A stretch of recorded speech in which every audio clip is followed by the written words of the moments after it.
Hello guys, here we are learning the HACCP system and food safety. In the series of video, we're going to learn all about the HACCC, means Hazard Analysis Critical Control System.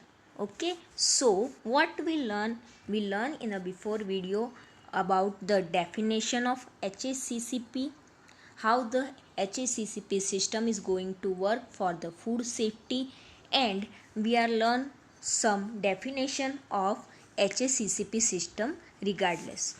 Okay, so in the last lecture we going to learn about the 7 principle of HACCP system.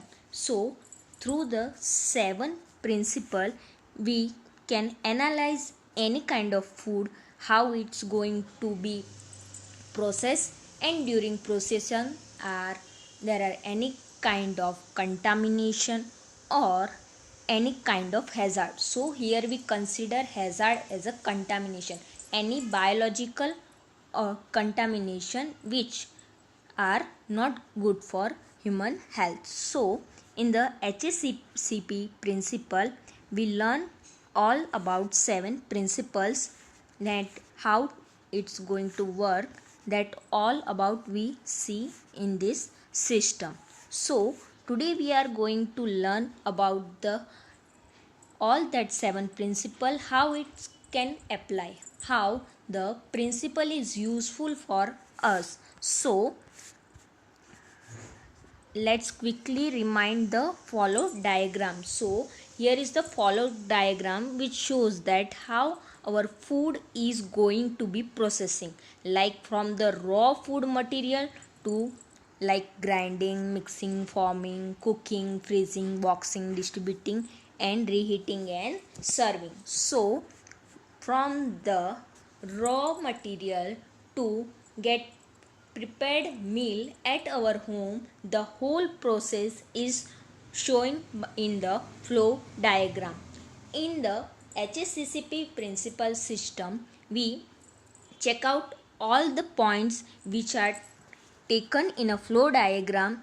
Is there any kind of chances or the point where it's the food is going to be contaminated with the biological or geological material? So in the 7 principle we check all about the steps in flow diagram. Now today we look forward for the application of HACCP principles. If you have any kind of doubts about the HACCP principle, please go to site and check our videos and see what is HACCP, how is the system going to be work.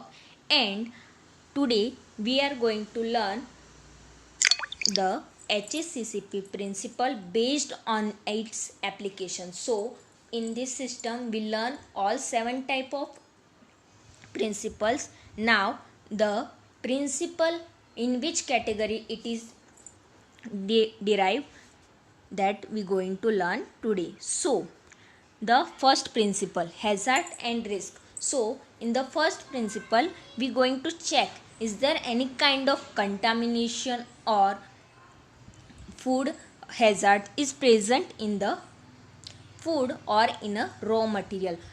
As follow the flow diagram, we going to check that there is any kind of contaminant or hazard are present. So raw meat is a sensitive ingredient and the cooked product is subject to recommendation after processing and during the distribution. Okay, so it's the principle 1 which going to show about how the hazard is how the hazard is going to be work in the food processing system through the flow diagram. Then the second principle is CCPS, so critical control point. So we going to check that which kind of contamination is present in that food. After that we going to check its critical point, so how it's going to be harm for the human health. So the second principle in which step it going to be distributed. So an important concern about step 1 is the overall condition of beef or cuts. The comment below are based on the assumption that the beef has been produced and handled under GMP. So what is GMP? GMP is a good manufacturing process, means which kind of processing are going to process our food or our meal making. So having a good manufacturing processing, there are less chances of contamination or hazardous condition. So step 5 is a indisputable critical control point 1, since it can eliminate the hazard. So in second principle it's going to work the application in the step 5. Then CCP2 may be assigned to step 6 and 8 and possibly to step 7. So our second principle is applied for the step 5, 6 and 7 to check critical control point. Okay, now let's move toward the third principle. Third principle is a critical limit. So we going to check the critical limit of hazardous condition of our food. That in the critical limit, the most important factor is the temperature parameter. Okay, so temperature is a critical parameter for step 1 to 9. So we have going to take care all the good manufacturing processes with the 10 steps, or we going to check the temperature also, because as you know, temperature is a main factor to cause the microbial contamination or hazards in the food material. Okay, so the third principle is applied to 1 to 9 and it consists of a proper refrigeration temperature in the step 1 to 4th, proper cooking temperature in step 5, freezing step 6 to 8 and heating in step 9. So you can see here that the third principle is applied the whole processing of our food to check the hazardous condition and to determine the critical limit of the critical control point system. The overall objective is to keep the fresh beef at below 40 degree Fahrenheit at all times.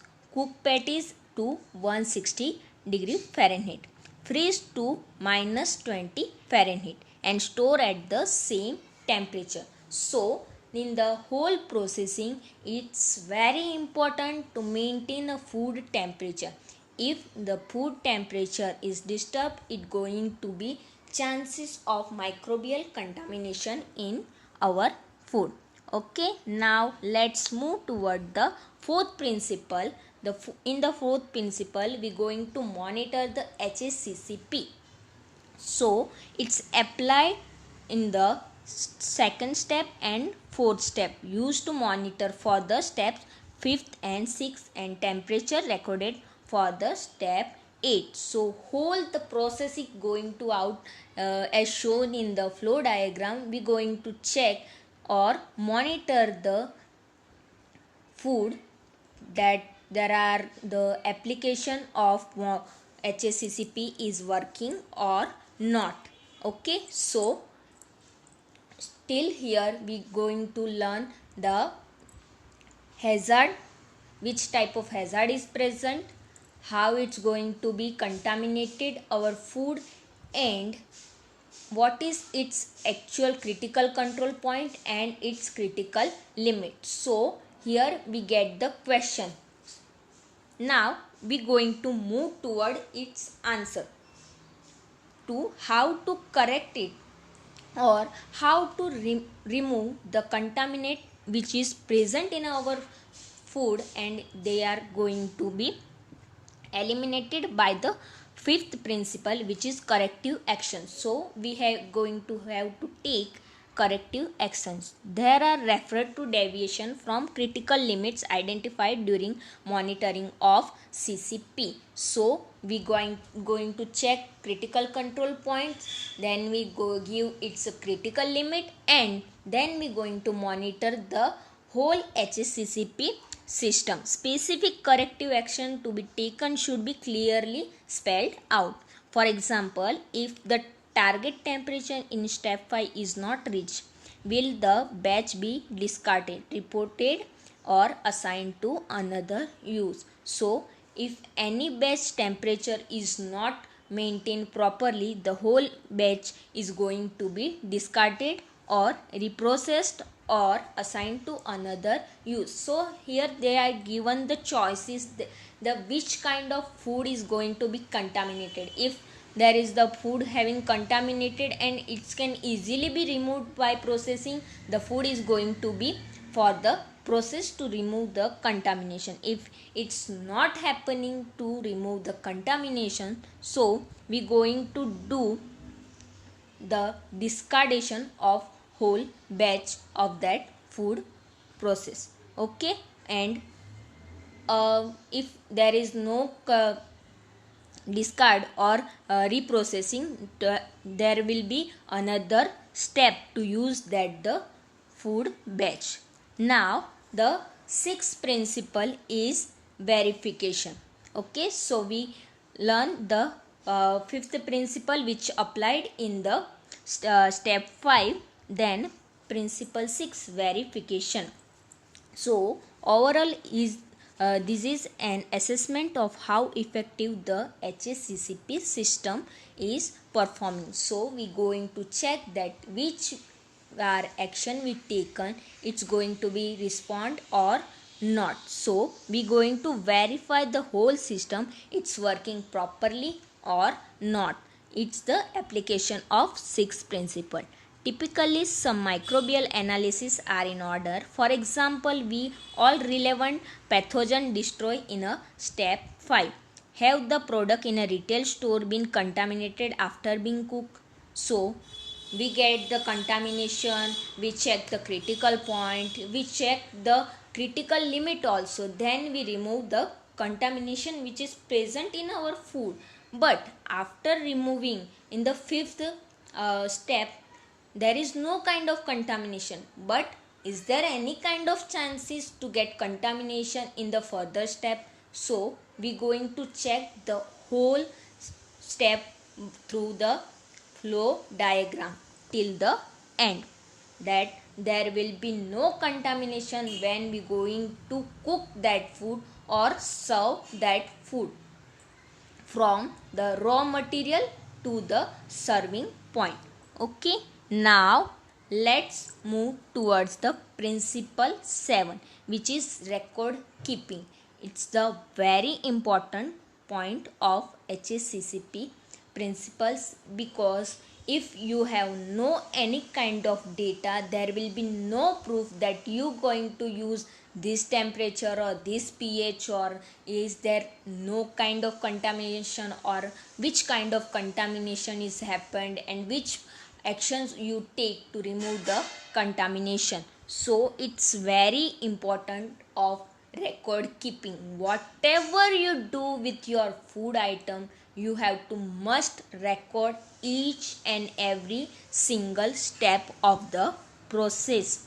Okay, this should be done by product lot number in a such a way that record are available to verify the event in a step 2 and 4. So it's important application of principle 7 in the step of 2nd and 4th. Where room temperature are involved, chart recorded tracking should be kept.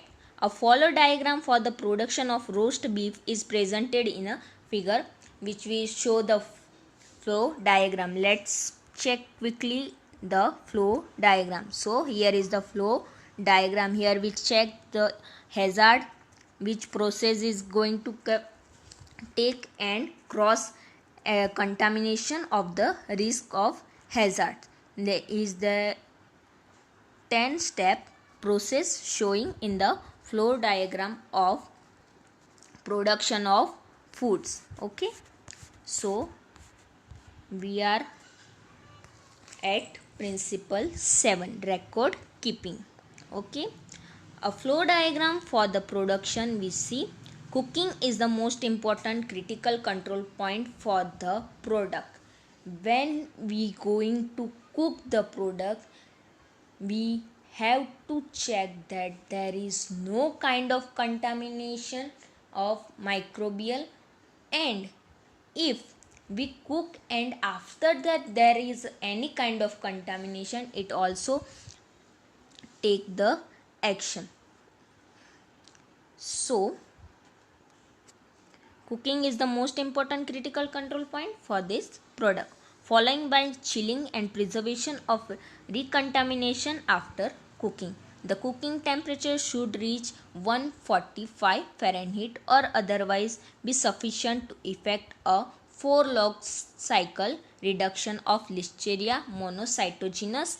This will not destroy Clostridium perfringens spores, and their germination and growth must be controlled by proper chilling and storage. So if you're not going to take proper temperature which are going to maintain, then there will be chance of Clostridium perfringens fungi spore production are occur in the food, and it's not going to be removed or it's not going to be reprocessed. You have to discard that food. You can't use it for any kind of processing. Cooking and cooling parameter are most important in principle 7, record keeping. So its application is keep the all record of whole flow diagram and hold the processing of raw milk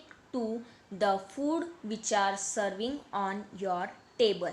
So it's all about the HACCP principle.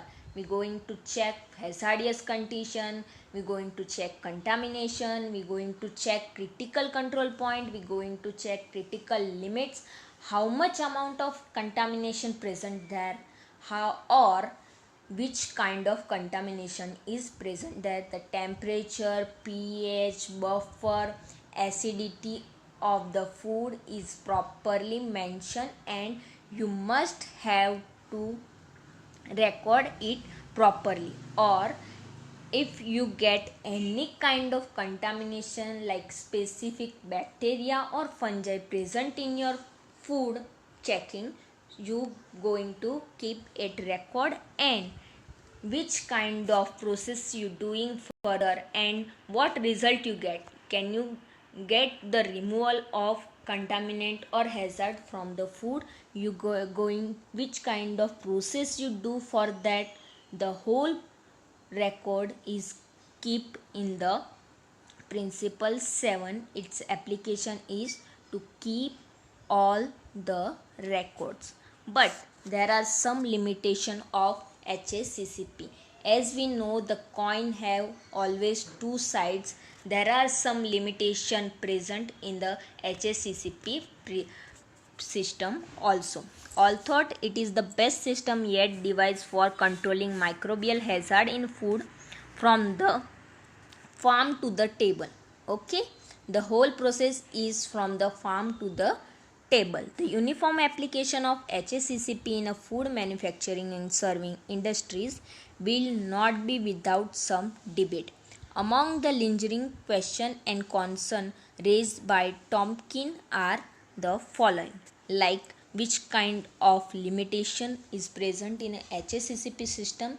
So HACCP requires the education of non-professional food handlers, especially in the food service industry and in homes. Whether this will be achieved remain to be seen. The failure of this individual to get proper understanding of HACCP could lead to its failure.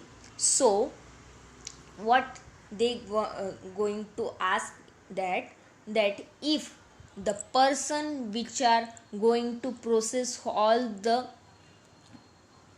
food processing, there also know all the good manufacturing processes, it's having a good handler of foods, and it must know all about the HACCP principle. If any person which are not having the knowledge of contamination, and they going to handle the whole batch of food, so there will be chance to get the contamination of microbes or fungi, and the whole batch is going to be discarded, because the person which don't know about any kind of contamination, how to manage the temperature, pH, how to control the food processing, that's going to be the failure of the whole food batch.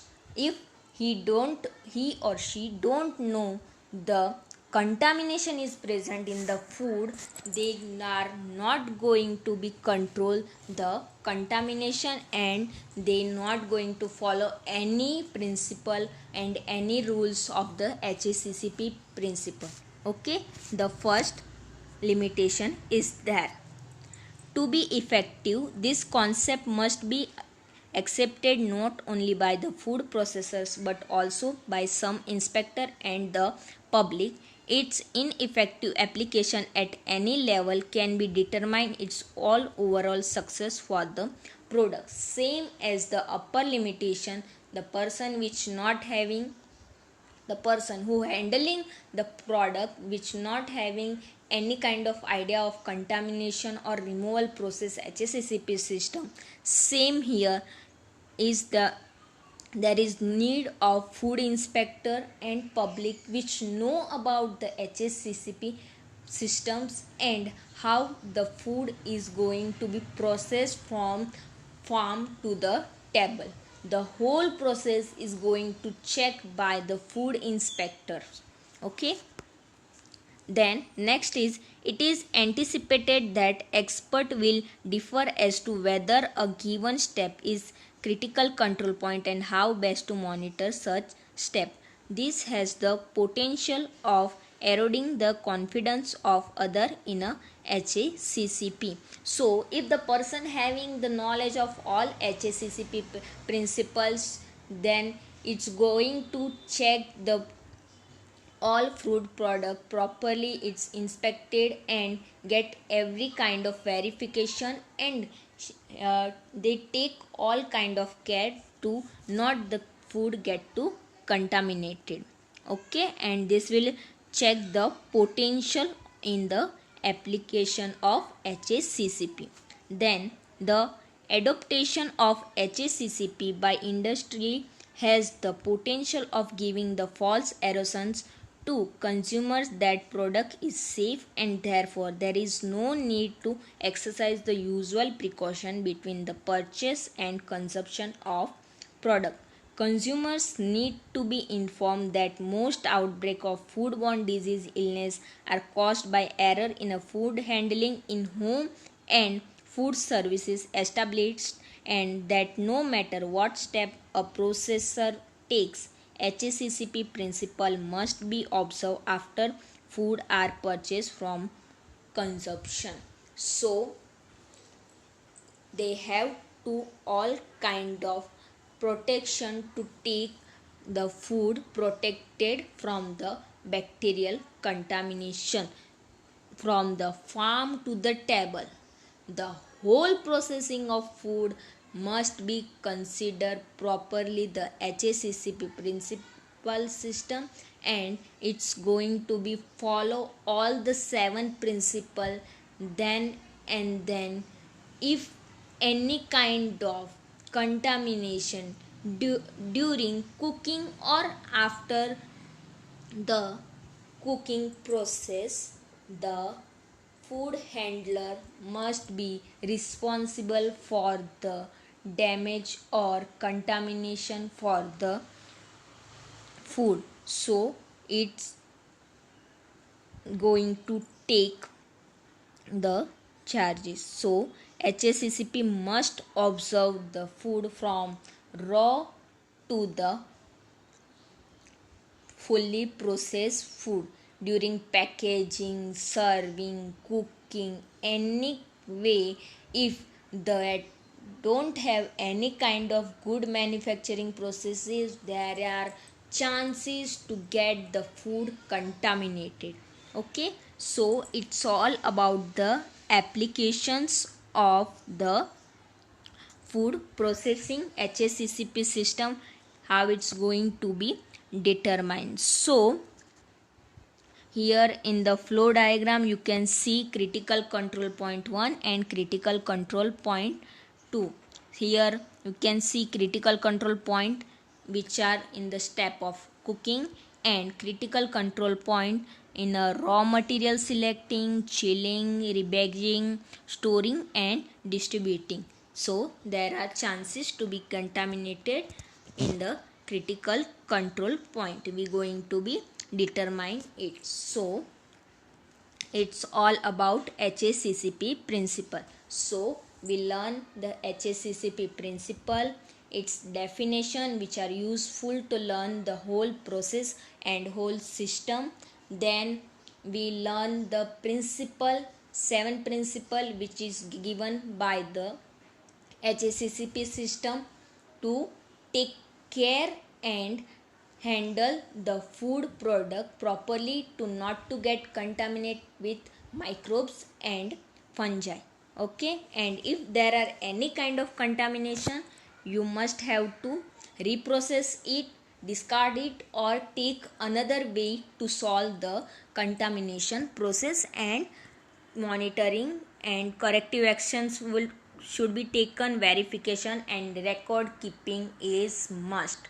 So the whole step of HACCP principle we learn that. Then we learn today it's the application of the 7 principle, in which step which kind of application of the HACCP principles. So it's all about the HACCP system and food safety. I hope you get all clearance about the HACCP system and food safety. If you have any kind of query or any kind of doubt, you can comment in the video below, and then we can solve all the problems. So I hope you get all about the HACCP system properly. If you have any query, please comment. Okay, so enough for today.